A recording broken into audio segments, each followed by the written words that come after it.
Now let's talk about color in Photoshop. You probably remember from previous art classes that you had before you even got to college that color is, at least in art, broken down into a system that can be represented by a color wheel. A color wheel is basically just a circle that shows a gradient of all the colors that are possible. A gradient is just a line or a circle or some other shape where colors blend and merge with another. The color wheel is based on the premise that there are three basic colors. There are three primary colors: red, yellow, and blue. So let's go ahead and make ourselves a color wheel.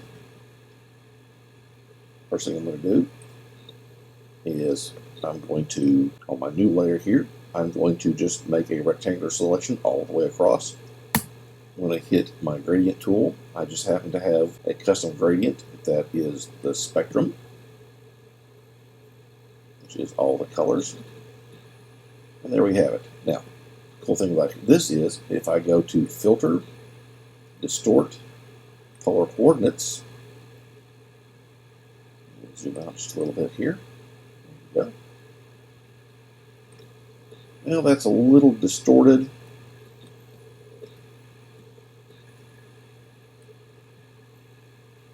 But we can fix that here.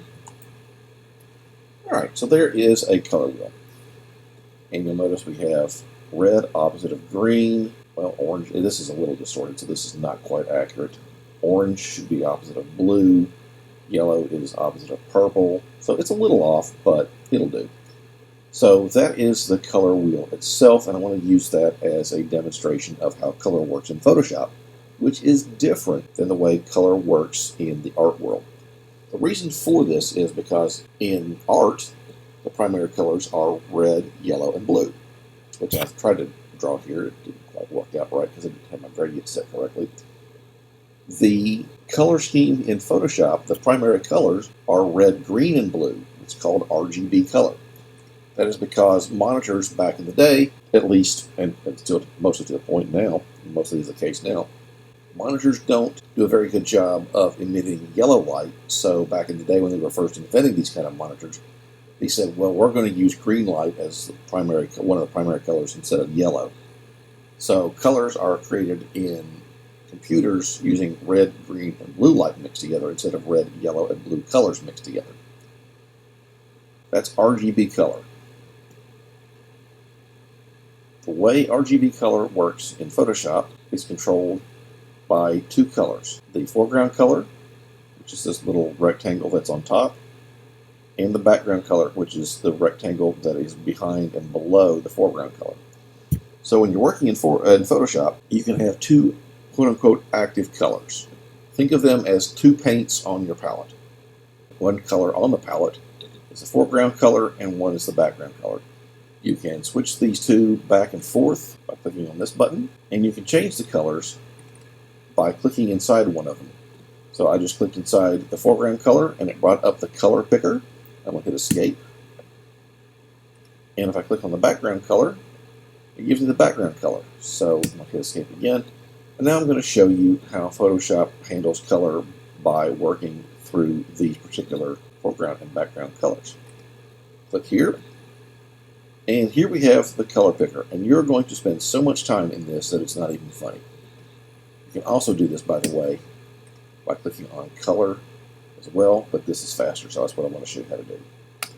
Click on that, and here we have, like I said, the color picker.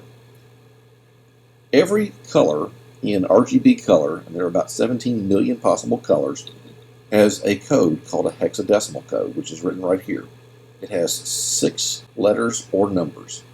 So this is going to change as we change the color up here. This is the spectrum, like I said. This is basically kind of like the color wheel, except it's been turned into a line instead of a wheel. And you can move your slider up and down to move through the spectrum. So if you want a mostly green color, slide it down to about right here. If you want mostly a blue color, slide it up to here. If you want a red color, slide it up to here. Yellow color, slide it down to there. Or just click inside the gradient itself. Now, Once you have decided a color, and I'm going to go with green because green's my favorite color, now you have different versions of greens. You have a pure green, that should be 0.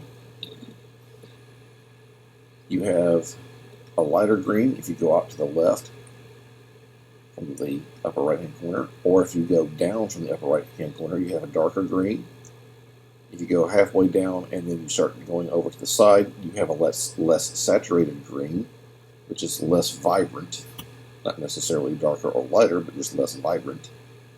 So moving over here is your saturation, moving down here is your darkness, moving over to the left is your saturation. You've got the hue itself, which is the color, green, yellow, blue, purple, whatever. You've got the shade, which is how much black is added to it. You've got the tint, which is how much white is added to it. Then you've got the tone, which is how much gray is added to it, or how much color is taken out of it, and moving it more toward a black and white grayscale color. That is how you can create colors. As you change colors, the color that you finally arrive at, whatever it's set at currently before you hit OK, is converted to a hexadecimal code. So here I have kind of an olive drab green color, and the hex code for that is 5F745F. That's very handy for both working in Photoshop and working in web design. That's how you can figure out what color to make text, backgrounds, etc. So I'm going to hit OK. I'm going to hit G my paint bucket. I'm going to go back to my background. See how I've now made an olive drab background? So that's how you work with colors in Photoshop. And you can do the exact same thing over here in the color panel. You have swatches that have predetermined colors already. You might find something here that you like.